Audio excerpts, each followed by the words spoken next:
그 장로교 목사님들에게 뭐 대부분 장로교 목사님, 장로님이시지만은 흔히 우리가 장로교의 정통을 따진다면은 스코틀랜드 장로교를 얘기를 합니다. 스코틀랜드의 존 로스 목사님 로 인해서 시작되는 스코틀랜드 장로교회를 통해서 전해지는 장로교의 교리와 또한 그 신학이 오늘날 장로교를 대표하고 있다 해도 과언이 아니라고 저는 그렇게 생각합니다. 개인적으로. 그 장로교의 스코틀랜드 장로교의 정신이 바로 전킨 목사님을 통해서 우리나라에 전해졌다 해도 과언이 아니고요. 그 당시에 버지니아 장로교회가 대부분이 그 아일리시 스코치, 그러니까 아일랜드 스코틀랜드 장로교의 정신을 그대로 이어받은 곳이 바로 버지니아입니다. 그리고 그 버지니아 선교사들이 우리나라에 많이 들어왔고요.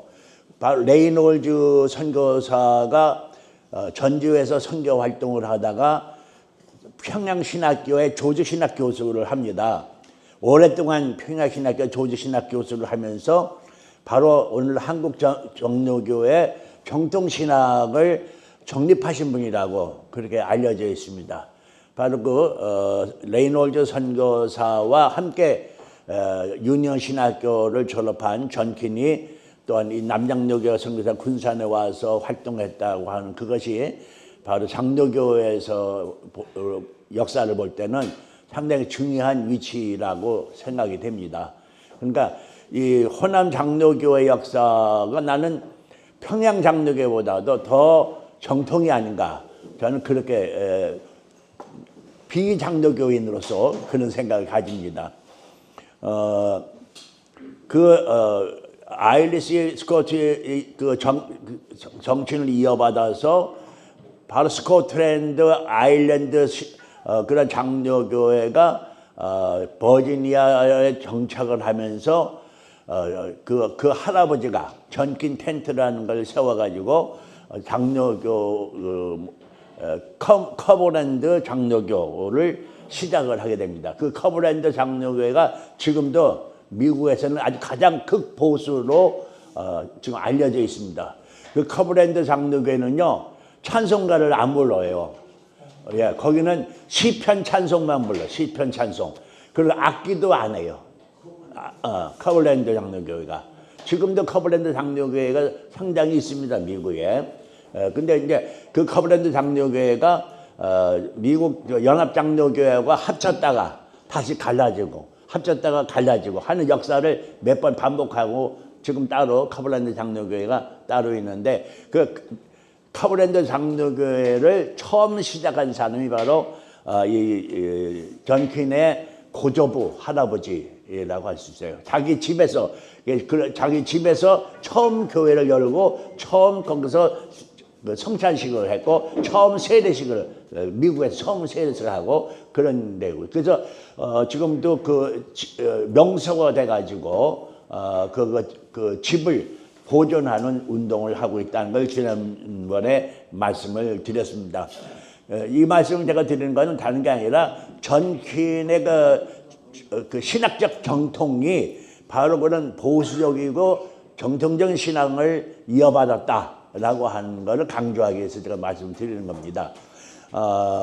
물론 그 후에 이제 그 버지니아 유니언 신학교나 또는 그 뭐라 그럴까 그 프리스턴 신학교가 이제 진보적인 신학교로 바꿔지고 거기에 갈라져 나온 것이 웨스트민스터 신학교가 갈라져 가지고 이제 거기에 졸업한 박형정 박사가 우리나라와 평양에 와가지고 또 보수 신학을 이어가고 있는 것을 이제 오늘까지 볼 수가 있습니다만은, 물론 그 전에 그 전킨 선교사가 그때는 보수다 진보다 그런 게 없었고 이 전킨 선교사는 무디 그 선생의 그런 그 정신을 이어받았어요. 무디 선교사의 그 무디 정신을 이어받아서 우리나라에 온 선교사들이 한 3분의 1은 그 무디의 정신을 이어받은 사람이 우리나라에 왔다 이렇게 볼 수가 있습니다. 그때 이 무디 선교사의 그 정신을 이어받은 사람 가운 그 단체 가운 하나가 바로 대학생 그 선교 학생 자원 운동입니다. 대학생 학생 자원 운동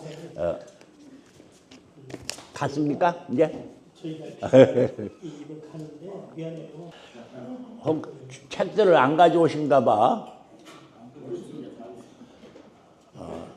책을 안 가져오고 목사님 강의가 좋아서 듣기만 해도 돼요. 듣기만 해도 돼요? 예. 그러면 그냥 책 뭐 있는 거는 뭐 하고 그만두고요.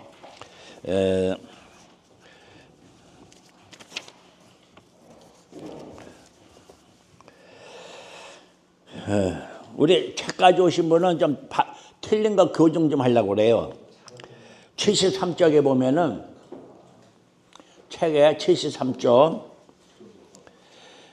위에서 하나 둘셋넷 다섯 여섯 일곱 여덟 아홉 열 12줄 거기 보면은 할아버지는 D.P. 전킨으로 펜실바니아주 뉴캐슬의 목사였습니다. 이런 거 써 있거든요. D.P.가 아닙니다. DX, P가 아니라 DX. 그러니까 데이비드 자비에르 전킨이거든요.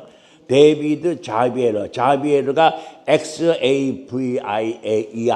자비에르라는 사람은 카톨릭 신부로서 인도와 일본의 최초로 카톨릭을 전파한 사람이 자비에르 신부예요. 근데 그 자비에르는 이름을 거기 땄어요. 근데 애당초 자비에르는 이름 딴 건 뭐냐면 X, 그 DX잖아요. 이름을 데이비드 X 전킨이라고 썼어요. X가 뭐냐면 10번. 그러니까 그 라틴어 숫자로 10이거든요. 10번째 자녀라고 해서 그 부모가 10이라고 X를 하셨거든요. 그랬더니 등록을 할 때 X로 갖고는 안 된다. 그 이름을 이름을 붙여라 해서 그 자리에서 자베르라고 이름을 붙였어요. 그래서 DX인데 DX가 데이비드 자베르 전킨으로 이제 그렇게 이름을 바꾸시면 될 것입니다. 이 데이비드 자베르 전킨은 지난번 말처럼 유명한 미국의 남부 장로교회 목사님으로서 많은 책을 또 이렇게 출판을 해서 미국의 그 남부의 장로교의 신학적 전통을 세우신 분이다 이렇게 볼 수 있습니다. 자기 할아버지 증조 할아버지의 신학을 이어받아서 그렇게 이어받은 사람이다 이렇게 보게 되었고요. 그 이분이 지은 책이 한 권이 제가 복사를 해서 지금 전기 사무소에 오스라고 하는 책인데 그 책이 지금 현재 거기 있습니다. 이 전키는 1885년에 워싱턴 앤 리 대학에 입학을 하게 됐는데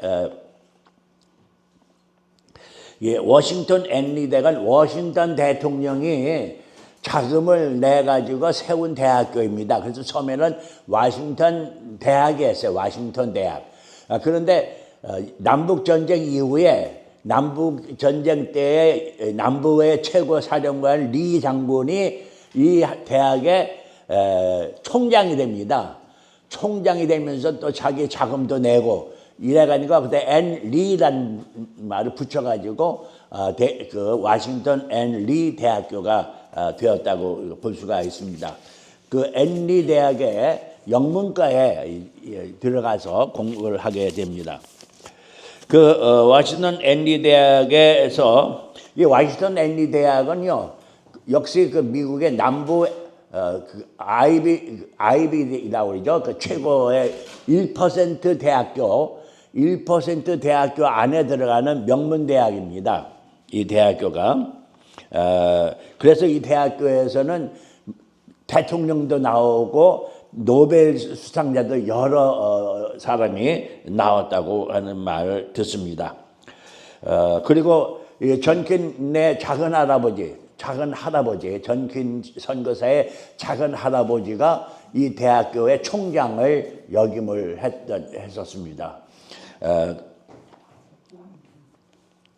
그 그 가족에 대해서는 지난번에 족보에 관한 말씀을 이제 드렸고요.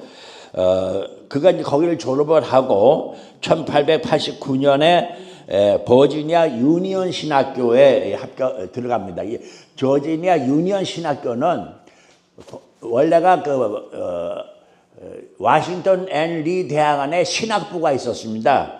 그 워싱턴 앤 리 대학의 신학부가 나중에 독립을 해갖고 떨어져 나와서 유니언 신학교, 리치몬드 유니언 신학교가 됩니다.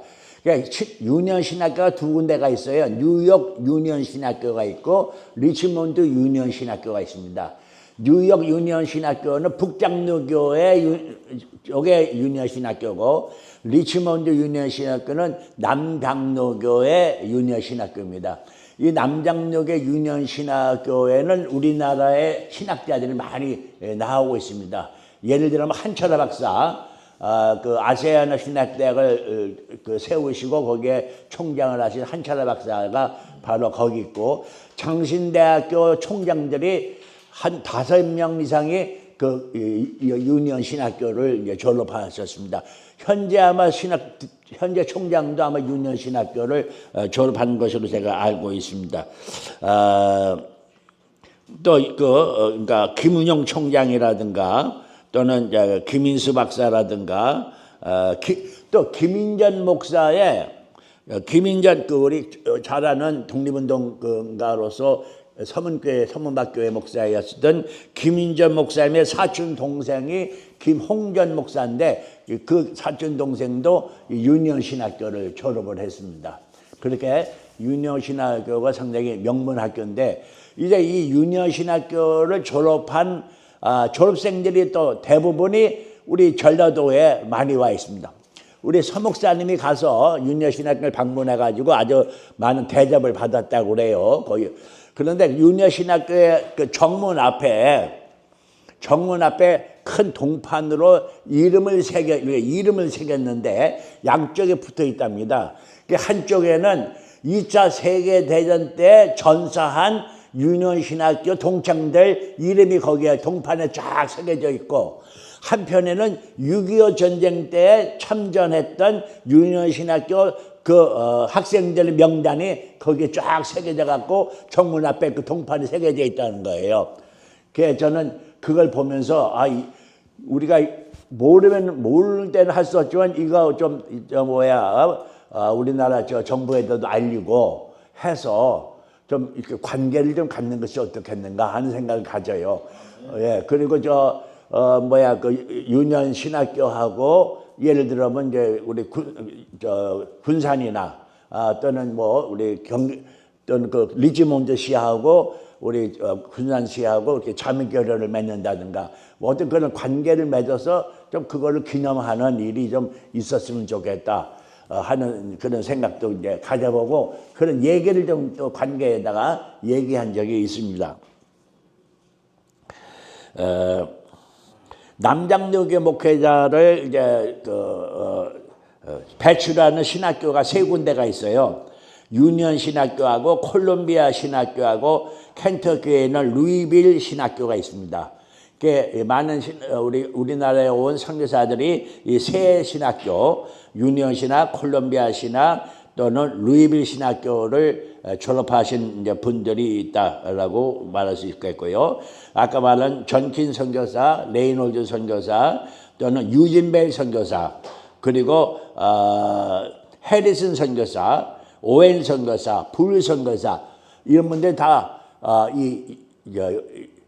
동문들이죠. 유니언 신학교 동문들. 그러니까 유니언 신학교의 동문들이 군산에 온 거예요. 전킨, 레이놀즈, 유진벨, 해리슨, 오웬, 불 선교사까지. 그러니까 이 유진벨, 오웬 유니언 신학교와 우리 군산과는 참 깊은 관계를 가지고 있다. 이렇게 얘기할 수가 있습니다. 그런데 이제 유니언 신학교 학생이라고 해서 우리는 여기 온 것이 아니라 그 당시에 학생 자원 운동 SVM 운동이 있었습니다. 혹시 여러분들 신학대학 다닐 때 기독교 학생 운동 같은 거 참여 좀 해보셨습니까? 기독교 학생 운동. 그 기독교 학생 운동의 전신이 그러니까 바로 SVM 운동입니다. 그래서 그 SVM 그 학생 운동은 2세기가 가기 전, 다시 말하면 19세기입니다. 그때가 2세기가 가기 전에 세계를 복음화하자. 이러한 엄청난 그 모토를 가지고 이 대학생들이, 그 당시 신학생들이 중심화해서 모여가지고 세계 선교의 꿈을 가졌던 그런 운동이에요. 그래서 이 SVM 여기에 출신들이 이 SVM 운동가 1895년에서 1909년까지 약 15년 동안 이 SVM 운동에 동참한 사람들 가운데 우리나라에 온 선교사가 약 몇 명이 있었냐면 81명, 81명이 우리나라 선교사로 왔어요. 이 SVM 운동에 참여했던 그 학생들이. 그러니까 이 학생 그 운동이 얼마나 대단했던가를 알 수가 있습니다. 이제 이 SVM 운동이 해마다 대학을 다니면서 이제 그런 대회를 여는데 매코미 신학교회, 북장로교회 매코미 신학교에서 SVM 운동 대회가 열렸습니다. 그 대회에 지난번 얘기도 아시다시피 우리 언더우드 그 선교사가 안식년을 통해서 그곳에 참여하게 되고 또 안창호 선생이 또 그곳에 참여하게 됩니다. 그런데 안창호 선생은 거기 벤더빌드 대학의 신학부의 학생으로서 있었습니다.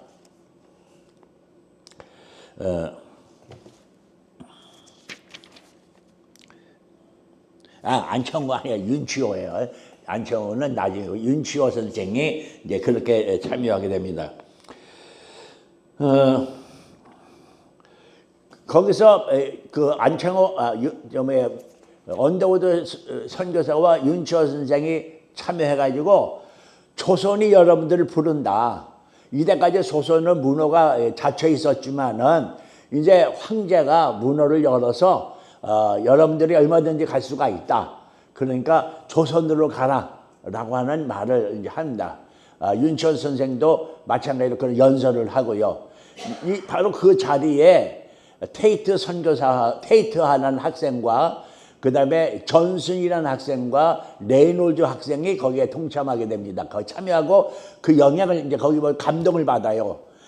맨 처음에 레이놀즈도 인도를 가고 싶어 했던 사람이었는데 그걸 받고 조선을 가야겠다 하는 생각을 가지고 자기 친구인 전퀸, 그 당시 전퀸이 참여를 안 했거든요. 전퀸에게 얘기를 하고 하니까 전퀸이 아유 좋다 우리 함께 조선을 가자 그래갖고 존슨네 집에 갑니다. 존슨 학생 집에 가면 자기 아저씨가 조선에 관련된 코리아에 관련된 서적을 갖고 있었대요.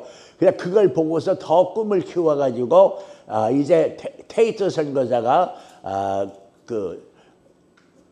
남장로교회 해외 선교부에다가 조선에 파송할 선교사로 신청을 합니다. 그랬더니 아직 조선이라는 말, 코리아라는 말을 들어본 적도 없는 그 사람들이라 우리 거기다 선교사 파송할 그런 계획이 없다라는 얘기를 합니다. 그리고 또 한 번 또 신청을 해요. 그러니까 지금 그리스에 선교사를 보내려고 하니까 너희들까지 보낼 수가 없다. 또 그런 말을 하는데 그리스 정부에서 그리스라는 나라는 오르소독스 처치 아닙니까? 그리고 오르소독스 처치. 그러니까 거기서 받아주질 않아요. 선교사를. 개신교 선교사 안 받아준다고 그래. 그러니까 그 선교비가 좀 남거든요. 그러니까 그러면 너희들이 가라. 그래가지고 이 조선에 가겠다고 신청한 7명의 학생들에게 허락을 합니다. 그 7명 학생이 누구죠? 아시는 분 얘기를 하세요. 우리 이기생 중에서 얘기를 하세요. 7명. 기억 안 나세요? 처음 호남에 선교사로 왔던 7명 선교사. 네, 7명 선교사. 예, 그러면 우리 박 장로님이 한번 얘기를 하시세요. 레이놀즈 부부, 예, 전킨 부부, 예, 남매. 데이트 남매. 리니 데이비스. 리네. 자, 부부 얘기하지 말고 이름을 얘기하세요. 부부의 이름을. 전킨 선교사, 맷 레이건, 예. 그다음에 레이건즈, 패시볼링, 예, 볼링. 리니 데이비스, 예. 그다음에 테이트 선교사, 마티 선교사. 예, 루이스 테이트, 마트 테이트. 예, 그러니까 7명 선교사가 이제 조선에 오게 됩니다. 근데 각 지역은 각자가 달라요. 근데 전킨 선교사는 그 버지니아주의 어디 좀 변두리예요. 변두리 쪽에 남쪽 변두리 쪽에 동남 그러니까 서남 쪽이죠. 서남 쪽 동부 동남 쪽이구나. 동남 쪽에 있는 크리스천 머그라고 하는 조그마한 동네예요. 읍 정도 되는 그런 동네 거기에 출신이고요. 그런데 거기 출신이지만은 노포크시에 있는 제1장로교회 추천을 받아요. 선교사 파송을 거기 제1장로교회에서 받아요. 그다음에 레이놀드 선교사는 노폭 장로교회의 제2장로교회에서 선교사로 파송을 받아요. 그 노폭 장로 제2장로교회의 아버지가 그 레이놀드 아버지가 거기에 장로로 있어요. 그렇기 때문에 이제 거기서 그 파송을 받았다고 싶어요. 노포크시라고 한 곳은 대서양 연안에 있는 항구 도시인데 양쪽에 강이 우리 군산처럼 양쪽에 강이 있어요. 양쪽에 강이 있고 해군 기지가 바로 노포크시에 있어요. 그러니까 미군 그 서해안 그러니까 미군 서해안 그 해군 사령부가 노포크시에 있어요. 그래 메가더 장군의 기념관 동상과 기념관이 그 노포크시에 있습니다. 그러니까 거기가 그런 아주 중요한 그런 항구 도시요 해군 도시로서 아주 그 명성을 떨치는 곳인데 전킨과 드루가 군산에 와서 볼 때에 군산이 자기들 동네와 비슷한 걸 알 수가 있어요.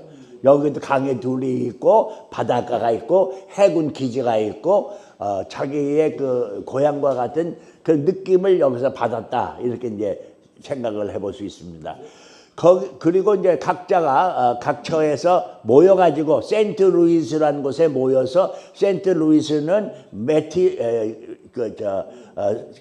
루이스 매티의 고향 거기 출신이에요. 그래서 거기서 센트럴 장로교회에서 파송 예배를 드리고 샌프란시스코로 와서 거기서 배를 타고 이제 한국으로 오게 됩니다. 그때 지난번에도 뭐 우리 최은수 박사님 그런 얘기를 했는데 전킨 선교사는 몸이 허약한데 특별히 목에 편도선이 잘 알았어요. 편도선이 하여튼 겨울만 되면 이게 편도선으로 고생을 해요. 한국에 와서도 편도선 수술을 3번이나 했어요, 그분이. 그 당시에는 마취도 없이 그냥 목 벌리고 그냥 끄기만 하는 거예요. 그러니 그 고통이 얼마나 심했겠어요. 근데 그런 것을 3번이나 해도 고침받지는 못하는 그런데 우리나라 파송 와서 샌프란시스코에 머물면서 편도선에 걸린 거라. 그래서 다 같이 함께 오지를 못하고 데이비스만 먼저 이제 배를 타고 한국으로 오게 됩니다. 이 존슨 선교사가 있는데 그 존슨 선교사가 처음 한국에 같이 7 선교사 더불어 한국에 오려고 신청했던 사람이 존슨이에요. 근데 존슨은 먼저 다른 노예의 추천을 받아가지고 먼저 이제 오게 됩니다. 바로 그때 올 때 데이비스하고 같이 배를 타고 한국에 와서 사실은 7 선교사들보다 먼저 한국에 온 사람이 그 존슨 선교사와 데이비스 선교사인데 존슨 선교사는 바로 일본으로 가요.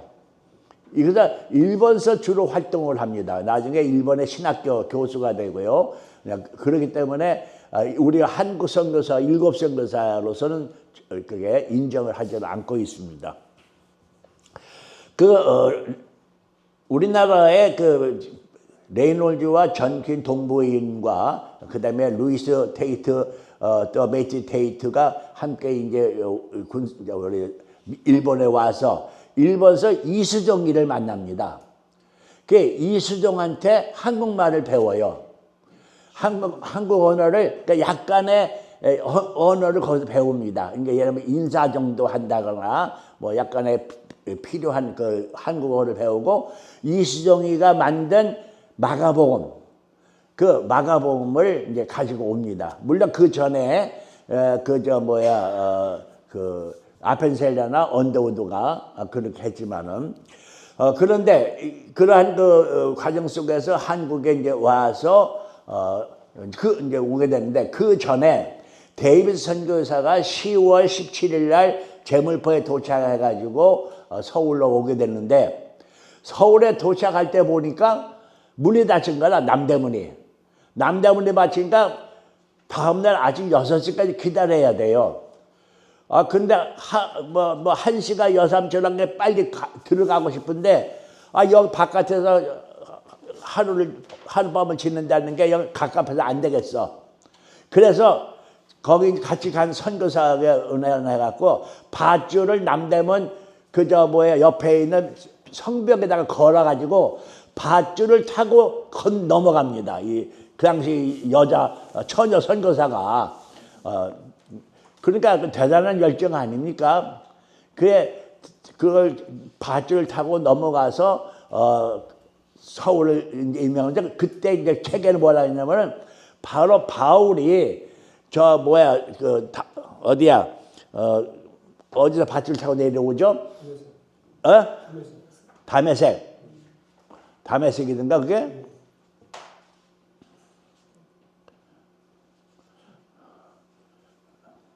데살로니가 그쪽 아니고? 거기 밧줄 타고 내려오는 것을 생각했다. 이렇게 이제 기록에 나와 있습니다. 넘어가면서. 그렇게 거기서 있으면서 거기서 이제 조금 며칠 걸리지만은 인성부제라는 곳에다가 방을 얻어요. 그 인성부제가 이미 도티라는 서성교가 거기 자리 잡고 있는데 거기를 자리 잡으면서 거기서 선교 활동을 합니다. 인성부제는 전에 세종대왕의 아들로서 인성군이 있었습니다. 그 인성군이 살던 집이에요. 그래서 인성군이 살던 그 집에서 인성부라고 그래요. 그래서 거기를 인성부제라고 하는 곳인데 이제 그 집을 얻어가지고 거기서 선교 활동을 하는데 그러니까 천여 명의 여성들과 주일학생들을 가르치는 그리고 나중에 데이비스가 군산에 온 후에는 레이놀즈가 그걸 맡고 또 유진 메리 그곳에서 또 계속 선교 활동을 하는 곳입니다. 그 인성부제라는 것이 물론 지금은 그 자리가 없어졌어요. 없었고 거기가 인현동 현재 인현동이라고 그래요. 동네 이름이 인현동 그 동네인데 그런 데이비스가 거기서 활동했고 어쨌든 그 후에 12월 3일 날 이제 11월 3일 날 전킨과 레이놀즈와 테이트 남매가 이제 서울에 도착해서 서울에서 잠시 머물고 2년 동안 거기서 한국말을 배우면서 그 주변을 답사를 합니다. 공주까지도 내려오고요. 내려와서 전킨이 공주에 와서도 소위 선교 활동 연습을 하는 것이죠. 연습을 하고 또 청주에도 내려가서 거기서도 선교 활동 연습을 하고 이게 여러 군데 다니면서 선교 활동 연습을 합니다. 그리고 이제 남장로교회 선교부를 이제 조직을 했어요. 남장로교 선교부를 조직을 해가지고 장현택이라는 사람을 장혜원이라는 사람을 전주로 보내갖고 전주에서 초가집 2채를 구입을 하도록 합니다. 그때가 1893년도예요. 그러니까 그 사람은 거기서 이제 테이트 선교사가 그러니까 전킨이 1893년 9월 달에 전주에 내려왔다가 바로 올라가고 장인택 그 사람만 거기서 정혜원만 그곳에서 활동을 하고 있었고요. 집을 얻어놓고 있었습니다. 그 다음에 1894년에 지난번 최윤수 박사가 얘기를 했습니다마는 전킨 선교사와 두류 선교사가 전라도 답사, 선교 답사를 이제 하게 됩니다. 47일 동안 선교 답사를 하게 되는데 처음에 이제 군산에 도착하죠. 군산에 도착하면서 진포에 도착하면서 참 아름다운 땅이다 이렇게 얘기를 하고 여기 도착을 합니다. 그런데 여기서 이제 최인서 박사님이나 또 다른 선교 이 남산로의 선교지에서는 소개를 안 하고 넘어가는 게 뭐냐면 여기에서 도착을 해 가지고 인피에 가서 하룻밤을 지내고 저쪽 전주에 들어갔다 이렇게 소개를 해요. 우리 최은수 박사도 그렇게 자기 기록에 그렇게 기록을 했고 또 우리 주명진 교수도 책에 그렇게 기록을 했어요. 근데 저는 날짜를 가만히 보니까 3월 31일 날 군산에 도착을 해요. 그래서 배에서 내리면서 또 참 아름다운 땅이다 라고 얘기를 해요. 거기는 기록에 나와 있습니다. 그렇게 했다는 게. 그런데 이제 인피로 해서 하룻밤을 지내고 그 다음에 전주로 들어간 때가 4월 3일이에요. 그러면 3월 30일부터 4월 3일까지가 나흘의 세월이 있잖아요. 그러니까 인피에서 하룻밤을 지냈다면 4월 2일 날 거기에 도착했다. 인피에 4월 2일 날 도착했다는 얘기거든. 그러면 3월 30일부터 4월 2일까지는 군산에 있었다는 얘기밖에 안 된단 말이에요. 그 군산에 가만히 여관방에 있는 것도 아니고 술집에 들어가 앉아 있는 것도 아닐 거란 말이에요. 그분도 성격으로 나가서 전도했을 거 아니에요. 설해당터에 가서 전도도 하고 의료 행위도 하고. 그 최은서 박사는 4월 4일 날 전주에 그 한 사람의 부인이 피부병을 앓아서 그걸 고쳐준 것이 우리 호남에서 최초의 의료 행위다. 이렇게 서양 의료 행위다. 이렇게 이제 그 기록에 쓰고 있어요.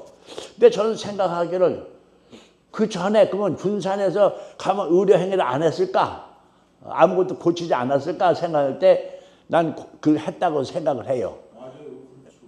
맞아요. 그래서 제 책에는 그걸 기록을 했어요. 그렇게. 최은수 박사님이 저번에 말씀하실 때 열을 받으셨는가 전병훈 목사님께서 연구해가지고 계속 전킨 사업회를 만들고 그랬는데 전킨은 아무것도 한 것이 없다고 막 열을 받으셨는데 저 일어나서 얘기하려다 못했습니다. 오늘 많아가지고. 네, 그분 너무 둘이에 미쳐가지고 그래서 나보고는 정신이 그거 아니에요. 그게 아니잖아요.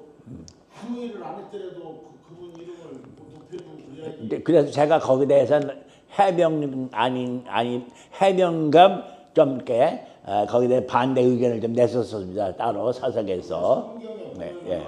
전부 다 모세적으로 다 아론적으로 다 훌륭한 근데 사람들 거기에 하나의 나온 사람들. 하나의 이제 뭐라고 그럴까 에피소드를 좀 말씀드리면은 이번에 그 건물을 짓는데 그럴 때 이분이 계속 두류를 앞세우는 거예요. 왜냐하면 두류가 나이가 많아요. 상당히 대여섯 살 위입니다. 두류가. 그리고 학식도 여러 가지로 상당히 이제 그런 있는 분인데 그러니까 항상 우리는 두류를 먼저 말해야 된다라고 하는 거예요. 두류를 먼저 말해. 두류 전킨이지 전킨 두류가 아니다. 얘기하는 거예요. 그러니까 이제 주명진 교수가 뭐라고 그러냐면은 전킨은 목사님이고 두류는 평신도다. 아무리 나이가 많아도 어디 가서 말하면 목사님을 말씀하지 평신도를 말하는 게 아니다. 이 주명진 교수는 장로 아니에요, 장로. 이 최 박사는 목사님이고 한적주 목사님인데 그런 게 아니다. 어디 가나 아무개 목사님과 아무개 장로 이러지 아무개 장로 아무개 목사 이렇게 안 한다. 그리고 그러니까 뭐냐면 레이놀드 선교사와 두류 선교사가 이게 호남을 왔다 이렇게 얘기를 하니까 아니다. 이제 두류 선교사는 최 박사님은 두류와 레이놀드가 먼저 여기에 답사를 왔다. 두류를 앞세워야 된다는 거예요. 그걸 막 우기는 거야. 이제 막 두류와 제이놀드라 해야지 레이놀드 두류하면 안 된다는 거예요. 왜냐하면 이제 그 선교 보고에 사실은 두류 선교사가 선교 보고서를 썼대요. 레이놀드는 이제 일기만 쓴 거고 두류가 이제 그 보고서를 쓸 때는 두류가 그 보고서를 썼다는 거예요. 두류 선교사가.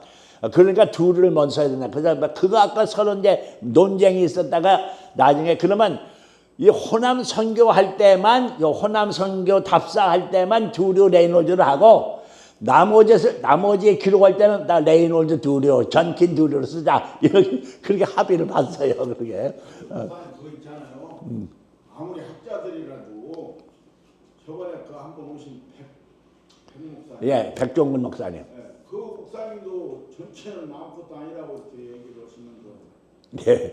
이렇게 하시면은 군산에서 여지껏 우리가 전진 기념사업 해가지고 이렇게 열을 올리고 열심히 하는데 와가지고 방해놓는 소리만 하고 가는 학자들을 왜 불러다 얘기를 하십니까? 그래서 네 그분들은 또 자기들 백 교수 나름대로 그 있더라고요. 예, 백 교수는 해리슨 선교사를 또 아주 강조하신 분이에요. 그러니까 왜냐하면 전균 선교사는 그렇게 되면 우리가 1908년에 그만 가셨잖아요. 근데 이분들은 더 오래 하셨거든. 사실은 더 오래 하시니까 이제 그분들을 더 활동을 많이 했으니까 그분들을 더 위에 앞세워야 된다 뭐 이렇게 얘기를 하는데 우리가 전균 선교사라는 것은 최초로 하신 분이 누구냐? 초창기에 어떤 분이 이 바닥을 만들었느냐? 그거를 우리가 이제 강조한 거거든요. 그 학자님들이 박사들인데 다 미국에 가서 다 훌륭한 대학에서 연구하고 있는 분들인데 전병 목사님이 연세가 많으셔가지고 군산에 안 계셨다고 봐요. 어떤 사람들이 그걸 답변하고 해결할 사람이 어디 가십니까? 네, 하여튼 감사하고요. 하여튼 그렇게 해서 이제 레이놀드와 두류와 레이놀드가 이제 47일간 군산으로 해서 내려갔거든요. 근데 그렇게 바로 그 어간이 사흘간이 비어 있어요. 그 아무 기록이 없어 그동안. 근데 그래서 저는 이 책에다 그때 그 동안을 여기서 전도 활동과 무료 항의를 했다라고 책에는 썼어요. 근데 그거는 제 생각을 쓴 겁니다. 모두 기록에 있는 게 아니고 그럴 수밖에 없지 않느냐라고 하는 것을 제가 얘기를 이제 한 거고요. 근데 매우 저는 이제 뭐 학자도 아니고 아무도 아니니까 이제 그렇게 하지만은 이분들은 증거를 얘기를 해요. 그런 기록이 있느냐 하는 거예요. 그런 기록. 그러니까 기록이 아닌 거는 얘기할 수가 없다. 그런 거예요. 그러니까 그런 이제 거기 전주에서 의료 활동한 것이 기록에 있는데 그 이전에 기록은 없다 이거예요. 그러니까 그걸 주장하려면 기록을 내놓으라 이런 거지. 그런데 뭐 기록 없으니까 내가 할 말은 없지만은 이제 추정한 것 뿐이죠. 그게 추정하는 뿐이. 자, 그렇게 해서 그 레이놀드하고 두류가 이제 호남 이제 그 답사를 하는데 그때가 1894년 3월. 근데 동학혁명이 2월 달에 동학혁명이 일어났어요. 그리고 4월에 전주가 그 동학혁명군에게 점령을 당해요. 바로 그 직전에 이제 전주로 들어간 거예요. 그 직전에. 근데 지금 이 고부나 이 정읍종에서는 막 이제 동학혁명이 막 일어나고 이제 전주 쪽으로 오고 있는 그런 때거든요. 그런데 그쪽으로 지나갈 수가 없잖아. 그래고 순회해가지고 그 피해서 저쪽 남쪽으로 이제 내려가게 되죠. 그러니까 그런 가운데에서 그분들이 선거답사를 했다는 것도 대단한 모험성이에요. 그런 모험 없으면 어찌 그걸 지금 막 그 당시 그 동학혁명의 기치가 뭐냐면은 척양척외 서양을 무찌르고 일본을 배격하자는 거거든요. 그 서양 사람들을 무찌르고 일본 사람들을 배격하자는 그걸 기치를 들고 운동 막 지금 쳐들어 주칼을 들고 막 달려오는데 그걸 피해서라도 그 지역을 지나갔다는 게 이게 보통 그 마음 가지고는 할 수 없는 일이에요. 그러니까 그런 위험을 무릅쓰면서 목포까지 내려가고 목포에서 순천으로 해서 여수로 해가지고 결국은 이제 부산까지 가서 47일간의 여정으로 돌면서 그 다음에 뭐해서 얘기한 것이 전라도 호남의 선교부를 어디다 세우느냐? 바로 군산에다 세우자라고 이제 작정을 했죠. 그래갖고 그 다음에 1890 그렇게 정한 다음에 95년도에 3월달에 바로 전킨과 두류가 군산에 이제 첫 선교사로 도착을 하게 됩니다. 근데 아쉬운 거는 며칠이라는 게 몇 월은 나오는데 며칠이 안 나와 있어요. 기록에. 며칠인가를 모르겠어요. 그래서 3월달에 군산에 와서 여러분들 아다시피 저 수덕산에서 초가집 2채를 구입을 하고 그리고 한 2달간 머물다가 가족들을 데리러 올라갔다. 저는 그렇게 얘기를 했네요. 근데 다른 책에는 뭐라고 기록을 했냐면은 이 동학난 때문에 동학혁명으로 인해서 긴급하게 서울로 피난해 왔다. 이렇게 나오고 있거든요. 다른 책에 남장로교의 선교를 소개하는 이 책에는. 근데 저는 그렇게 하고, 왜냐면 이미 그때는 1895년 3월 달에 전봉준 그 장군이 그만 이제 죽어요. 그 사형을 당해갖고 효수가 되는 그때 그 후거든요. 그리고 그 다음에는 완전히 여기가 관군들에 의해서 지배를 되고 있던 때예요. 그래서 막 동학군들이 도망다니는 게 바쁜 때예요. 막 숨고. 그 당시에 뭐가 있냐면 머리 상투 치는 사람은 다 동학이다. 이런 얘기가 나갖고 상투 잡으면서 동학군이라고 다 죽여버렸어. 그러니까 상투를 다 단발령이 내리는 거야.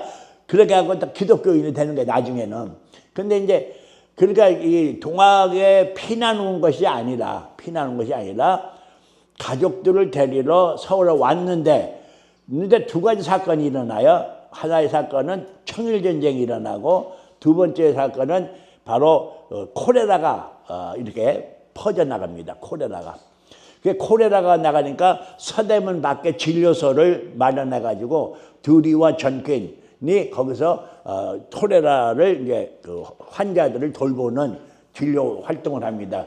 그때 유진벨도 같이 와서 이제 그 활동을 하고 레놀즈도 남장교회 선교사들이 함께 거기서 이제 그 진료 활동을 하고 하니까 금방 내려올 수가 없었어요. 그래서 그게 어느 정도 이제 마무리가 된 다음 그때에 고종 황제가 수고한 이 선교사들에게 이제 그 여러 가지 그 기념품을 이제 하사를 하죠. 그것이 뭐 은쟁반도 은 스탠드, 잉크 스탠드, 그다음에 돗자리, 임금이 쓰는 돗자리 있잖아요. 그 화문석 돗자리 그런 거 뭐 이런 것들을 이제 선물로 주고 있습니다. 그다음에 그러다가 이제 9월달에 전킨과 두류가 내려와요, 군산에. 그거는 다른 기록에는 없어요. 근데 그건 우리 한국말 기록에는. 그러나 영어 그 기록물에 보면은 이제 9월달에 내려와가지고 두류가 한 2개월 동안, 한 2, 3개월 동안 여기 머물러요. 그 연말 12월까지. 근데 그동안에 목포를 다녀와요. 두류가. 목포를 다녀와서 목포에서는 거기서도 두류를 기념하자는 운동이 지금 일어나고 있대요. 거기서 이제 와서 환자들을 좀 고쳤다는 겁니다. 두류가. 그리고 전캐는 그 다음에 1월까지 군산에 머물다가 이제 서울로 올라가 가지고 가족들을 데리고 4월 5일 날 1896년 4월 5일 날 군산에 도착을 하죠. 그래서 이제 4월 5일 날이면은 군산에 전퀸과 두류 가족들이 정식으로 도착한 130주년인가요? 130주년, 이번 4월 5일이 130주년이 되는 때입니다. 그래서 저는 이 130주년을 그냥 보낼 수 없지 않느냐. 뭐 기념 예배라도 드는가 아니면 뭐 조그만 세미나를 한가 하자 하니까 아무래도 이 서목사님이 생각해 보니까 올 사람이 없다는 거예요. 세미나 한다고 해서 누가 뭐 올 사람이 몇 명이나 오겠냐는 거예요. 그러면은 우리 여기 식구들만이라도 우리 해설사 식구들만이라도 모여서 우리 서목사님이 이번 주 안에 책이 나와요. 불선거사에 관련된 책. 불선거사 관련 책이 나오고 하니까 그때에 불선거사 세미나를 한번 그때 기회해서 하자.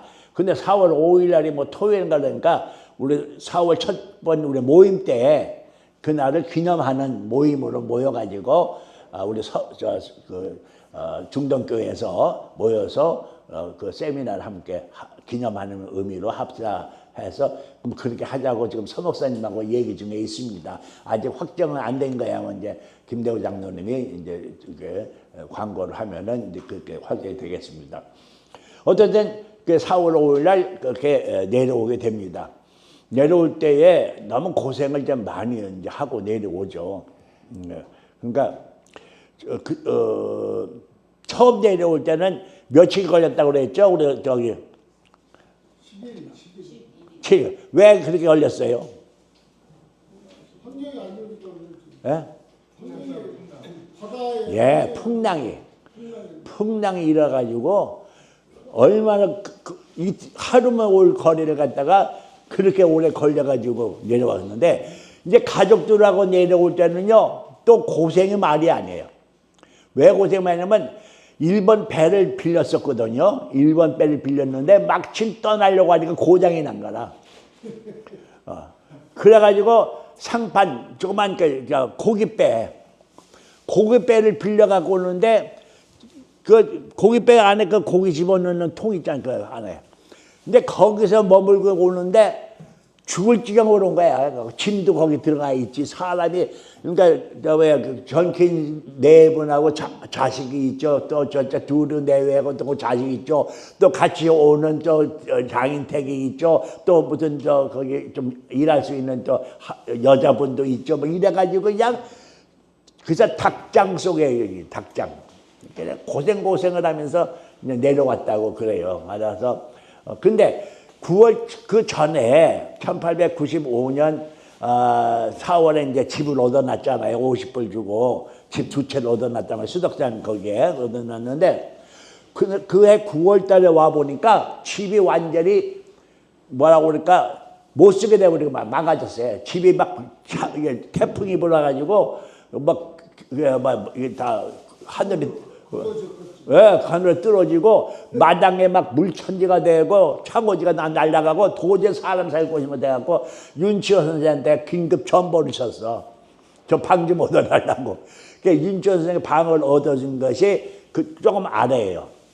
그래서 책에는 뭐냐면 우체국 건너편이라고 우체국 건너편.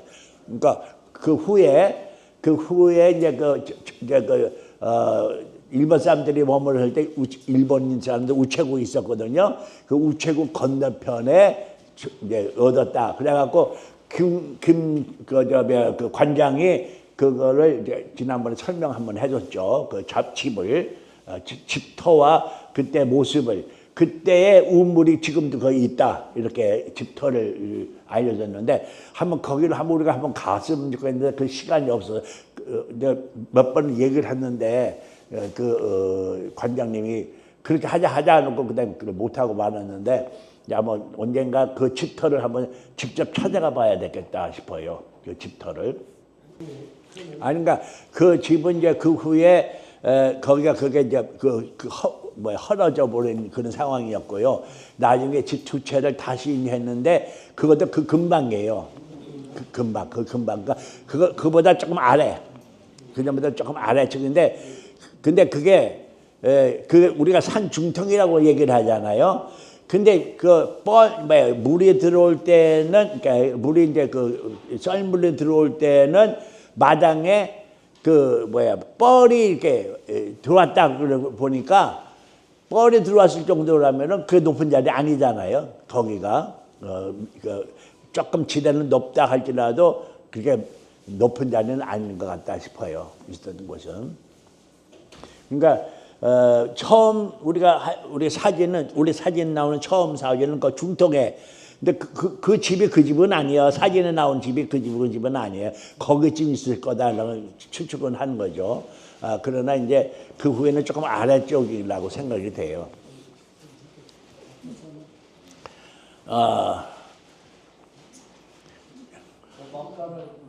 막간이 아니라 이제 그만해야지 뭐.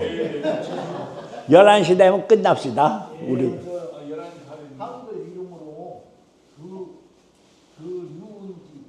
예, 그래서 이번에 우리가 통일을 받습니다. 드류로. 류. 원래 영어 발음이 드류예요. 근데 이 교회 사가들에 의해서 두루라고 했다가 쭉 나왔거든요. 그래서 내 책에도 두루라고 했어요. 두루라고 했더니 아니라고 두루라고 바꾸라고 해가지고 두루로 바꾼 거거든요.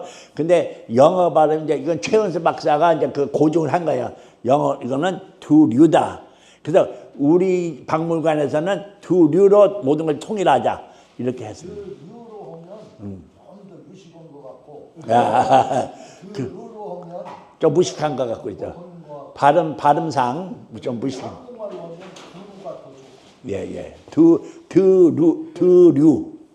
드류예, 드류. 거기 교수님 도착점에도 드루라고 써 있거든요. 예, 그래요. 그러면 다 고쳐야 한다는 게 이제 그런 식이 되겠죠. 이제 근데 현재까지는 모든 교회사 책은 다 드루로 돼 있어. 네, 그래서 근데 이제